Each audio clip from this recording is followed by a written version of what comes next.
USA since Charlie was killed, just so you guys know, this is a fact, has made more than $100 million. That is separate from the $40 million they made at Mar-a-Lago. We have the most amazing Turning Point USA family.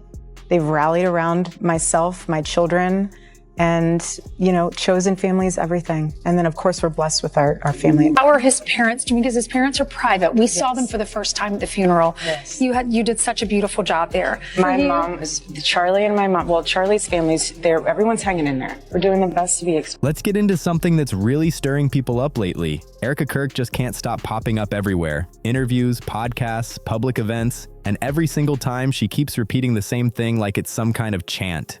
She keeps calling Turning Point USA her chosen family over and over again. It's become her go-to line, and folks are starting to notice that strange loyalty vibe she keeps putting out there. But the question that's getting louder now is, where are Charlie's parents in all this? Every time Erika talks, it's all about her and TPUSA non-stop. Yet Charlie's real parents, his actual family, are completely invisible. No mentions, no appearances, nothing. People watching can't shake the feeling that something's off, like something big is being quietly swept under the rug. And it's not just outsiders picking up on that tension either. Word going around says Charlie's parents, Catherine and Robert Kirk, are feeling that same unease too. Sources claim they're seriously upset about how things have unfolded, and honestly, who could blame them? Because what's being whispered about now isn't just her tone or choice of words. It's something way deeper, and maybe even personal. What do you miss most? How are his parents doing? Because his parents are private. We saw them for the first time at the funeral. Yes. You did such a beautiful job there. How are all of y'all doing? You talk a little bit about the kids, but how's your mom doing? I mean, I know she's devastated for you. My mom is Charlie and my mom. Well, Charlie's family's there. Everyone's hanging in there. We're doing the best to be expected. My mom and Charlie, they were best friends. I would always say that Charlie was her favorite child. Oh. But the thing that was so special about our Sabbath dinners was that it wasn't about religious protocol. We're talking about money, and not just pocket change, serious money. The word spreading online is that Erika and Turning Point USA might have actually profited after Charlie's death. That's a heavy accusation, and no wonder people can't look away. The numbers flying around are wild. Some are saying nearly $90 million, and even Candace Owens claims it could be way higher. Other reports suggest TPUSA may have pulled in a jaw-dropping $140 million in just 3 months. 3 months. That kind of cash flow has everyone demanding answers. And here's the detail turning up the heat. Who was calling the shots then? Erika was. She was the one running the whole operation, the CEO in charge.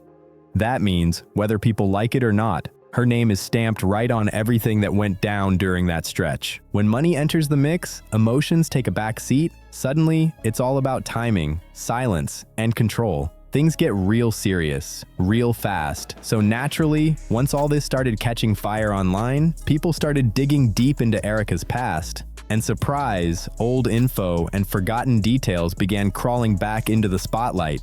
Hey, check this out. Erika Francev, 2019, and Yair Netanyahu. Shabbat Shalom. These aren't brand new discoveries, not at all. They're old details that were always right there in plain sight, just ignored or brushed aside. But now, they hit completely different. You've probably heard whispers about the honeypot theory before. For the longest time, it sounded wild, almost like a conspiracy. But lately, critics are saying that with everything unfolding, that theory suddenly doesn't seem so far-fetched anymore. Not confirmed, not proven, but definitely not easy to dismiss either. It's starting to make people stop and think, and here's where things really start getting uncomfortable. Back to Charlie's parents. Reports claim Erika has flat out ignored them. At this stage, folks aren't calling it avoidance anymore. They're calling it straight-up disrespect. While that's going on, what's Erika up to? She's everywhere. Non-stop interviews, podcast spots, book promotions, all pushing Charlie Kirk's new book while keeping her face and TPUSA's brand right in the spotlight. Let that sink in for a second, because the more people watch, the harder it gets to ignore who's actually benefiting from all this attention. My name is Joshua Peterson. I work for Turning Point USA and Turning Point USA Faith. and I knew Charlie Kirk personally. I want to say on the record that there was a inner circle at Turning Point USA that was constantly working against Charlie and his interests and what he wanted to do, as well as there was a Jewish influence in Turning Point that he was not very fond of, that he wanted to get rid of. He tried doing this, he tried creating a Doge department, and he got... Another thing that makes me believe this inner circle was constantly working against Charlie was the stock market branch. Now, the thing about this branch is it's been getting millions of dollars poured into it over the past 4 years now, and that's been seen through their latest tax returns. This stock market group that Turning Point has been throwing millions of dollars into the stock market for the past 4 years now, and Charlie Kirk had no knowledge of that whatsoever. Make it make sense. That sounds like money laundering to me. It sounds like there's some pyramid scheme going on behind the scenes at Turning Point that Charlie did not know about originally. Charlie's parents went through the same heartbreaking loss, the exact same tragedy, yet somehow no one's talking about them. Where are the updates? How are they holding up? And Charlie's sister? Total silence. Nothing for nearly 3 months. Meanwhile, the entire public story has circled around Erika, and that's exactly why the backlash is starting to go loud. To a lot of people watching, it feels like the story's being rewritten right in front of everyone's eyes. It's almost like the people who truly knew Charlie, his real family, are being slowly erased from the picture. And then came the moment that really set things off. Erika showed up on Fox and Friends, and the host hit her with a direct question about Charlie's parents. Then they asked about her own mom, and that's when viewers started catching on to something. She barely even mentioned Charlie's parents, not a real word of warmth or care. And then, in one smooth move, she pivoted straight to talking about her mother. Quick, polished, but way too obvious. Viewers flooded the comments the moment they caught it. Because once you start stacking moments like that, people stop calling it coincidence. They start calling it a pattern.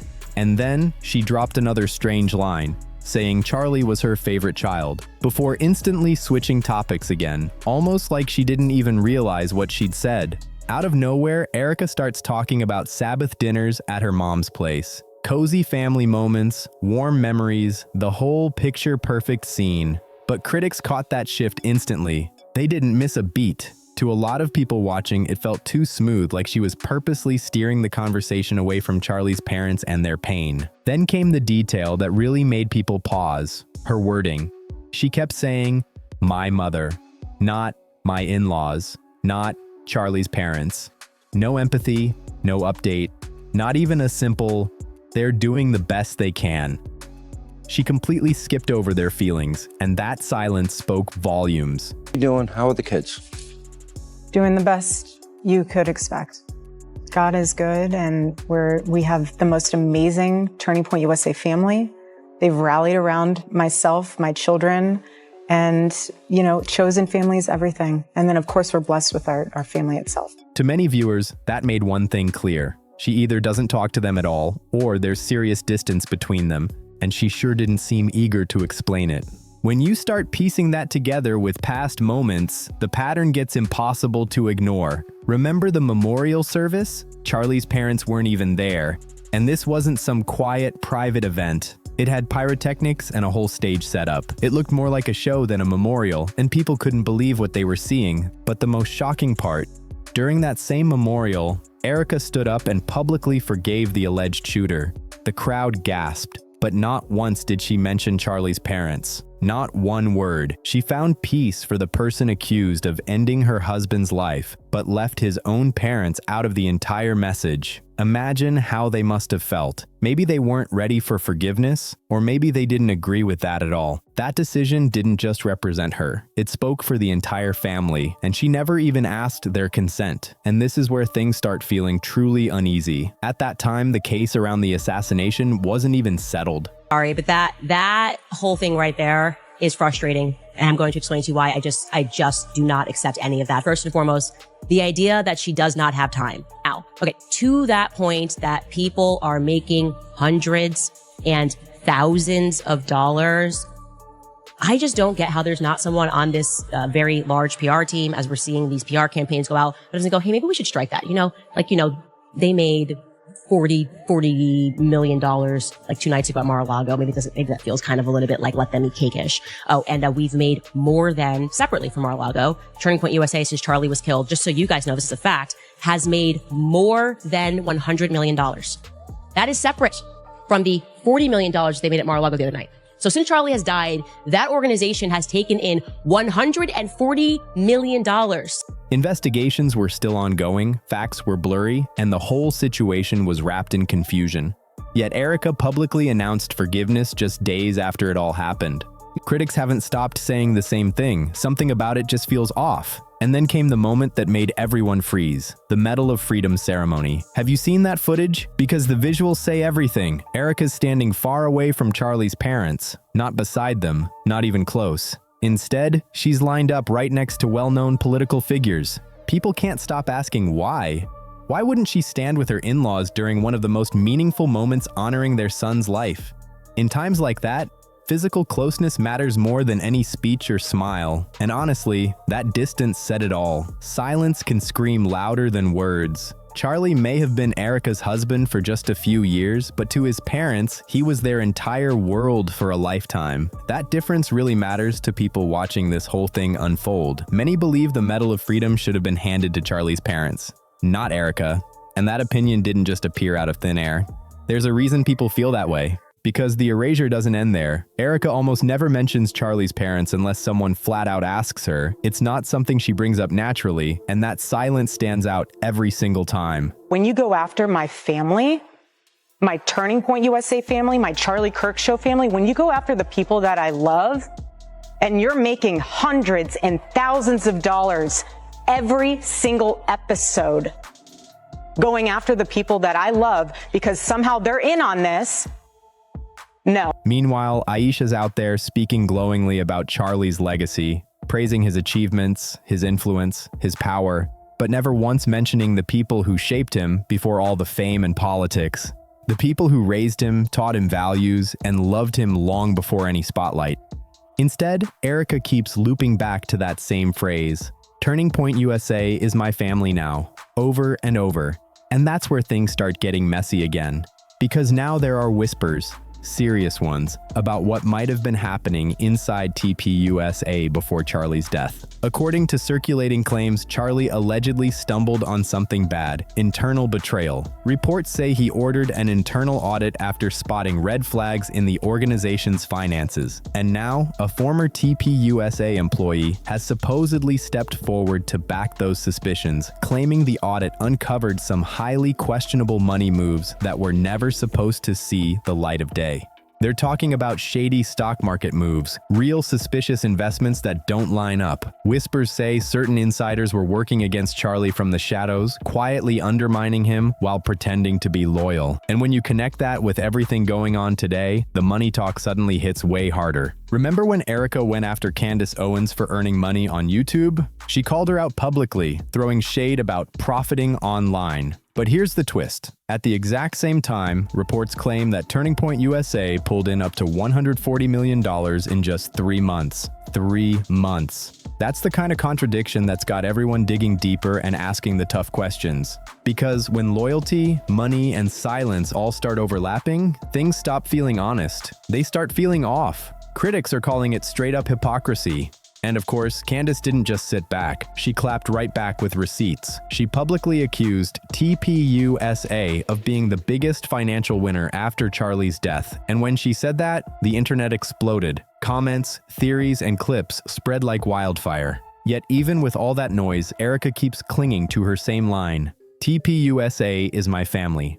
Over and over again, like a shield. Critics think that repetition isn't random at all. They say it's a tactic to guilt anyone who dares question the organization. Because if TPUSA is family, then speaking up starts to look cold, even heartless. And that's exactly how she keeps the pressure off herself. It's all being spun like anyone questioning her is attacking a grieving widow instead of just asking fair questions. And Candace Owens isn't letting that slide. She called it out directly, pointing right at the contradiction. On one hand, Erika criticizes others for making money online, but on the other, TPUSA is allegedly pulling in record-breaking sums. That contradiction is exactly why people stopped whispering and started shouting. And since we're talking about money, let's get into the Mar-a-Lago fundraiser. Erika reportedly hosted a private dinner event with ticket prices hitting $10,000 per plate, $10,000 just to sit at the table.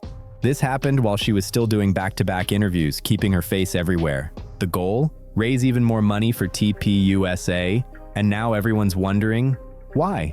Why keep pushing massive fundraisers when reports already claim the organization pulled in over $100 million in only a few months? What kind of operation needs that kind of non-stop cash flow? Even Glenn Beck showed up and posted about it, saying nearly 1,000 people attended. He mentioned that TPUSA's got huge projects lined up for 2026. Sounds impressive, right? But that's exactly what's raising eyebrows. Because here's the part critics keep pointing to. Despite all that money talk, TPUSA's podcasts reportedly dropped to number 94 on Apple Podcasts. So now the question's louder than ever. If the influence is slipping, why is the fundraising ramping up so fast? Something about that equation just doesn't add up, and the public can feel it. Original word count, 372. Rewritten word count, 399 plus 27 words. And once again, those numbers just don't add up. TPUSA's podcasts used to dominate the top 10. Now they're slipping fast, and people can feel it happening in real time. To a lot of viewers, it looks like public trust is collapsing. Not slowly, but fast. So let's zoom out for a second and take in the full picture. Because the questions being asked now go way deeper than just grief or family drama.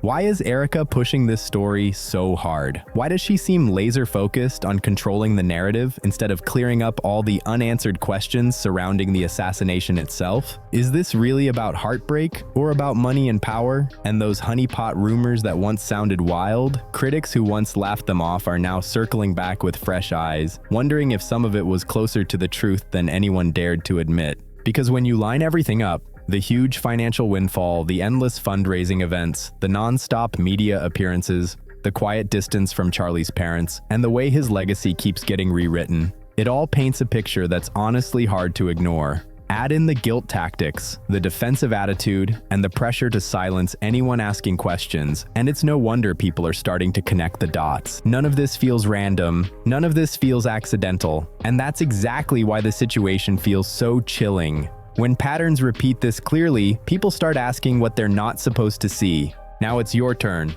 What do you think? Is this about grief, power, money, or something much deeper hiding underneath it all? Drop your thoughts in the comments below. If this video made you think, don't forget to like, share, and subscribe. There's so much more coming, and you don't want to miss what's next. See you in the next one.